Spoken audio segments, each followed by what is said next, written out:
Alors, laisse-moi te présenter ici fièrement mon pot de racines de pissenlit que j'ai cueilli à l'automne dernier. Donc, autrefois, il était plein, ce pot-là. J'en avais même un deuxième comme ça. J'en ai consommé pas mal pendant l'hiver.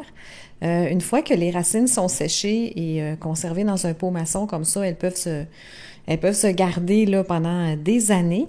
Quand je veux les utiliser pour me faire du café de pissenlit, je vais les mettre sur une plaque à biscuits.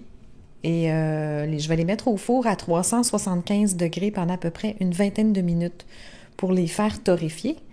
Et une fois qu'elles sont torréfiées, je vais les moudre au moulin à café ou au moulin à épices pour en faire une poudre, comme tu peux voir ici.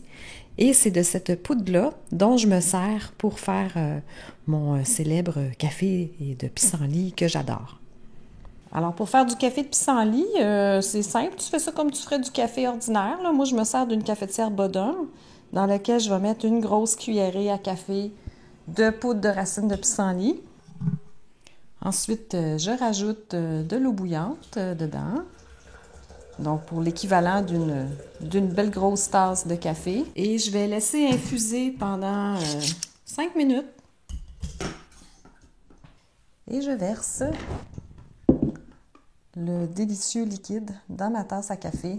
Et là, je choisis aujourd'hui une tasse thermos parce que je vais m'en servir comme boisson. J'ai de la route à faire, j'ai 2 heures de route à faire tantôt. Puis je vais siroter ça dans mon auto avec beaucoup de bonheur.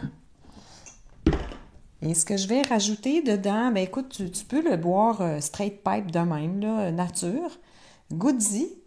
Moi, je t'encourage à y goûter nature comme ça. Puis, moi, ma petite recette préférée, j'aime bien rajouter du lait d'avoine dedans. Là, j'en ai pas, fait que je vais mettre du lait d'amande. Tu pourrais mettre du lait de vache aussi. Puis, moi, j'aime bien rajouter une toute petite touche de rien du tout de sirop d'érable dans mon café de pissenlit. Pas trop, parce que le lait d'amande est déjà quand même un peu sucré. Alors, il y a toutes sortes de façons là, de l'agrémenter. Je vais te laisser faire tes essais, puis tu me diras c'est quoi ta recette préférée. Contrairement aux marques de café qu'on ne consomme pas, la racine de pissenlit, elle, c'est un légume racine, hein? Donc, c'est tout à fait comestible et tu vas voir que c'est tellement d'ouvrages à récolter, à nettoyer, à faire sécher, torréfier, moudre, tout ça. Il y a beaucoup de travail et d'amour là-dedans. Alors moi, il n'est pas question que je mette mon résidu de racines de pissenlit au compost. Non, non, non.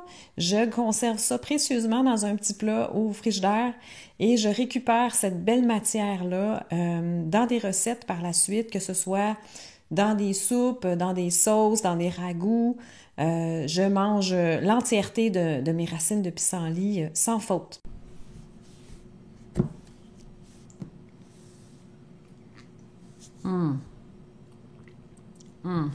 C'est tellement bon.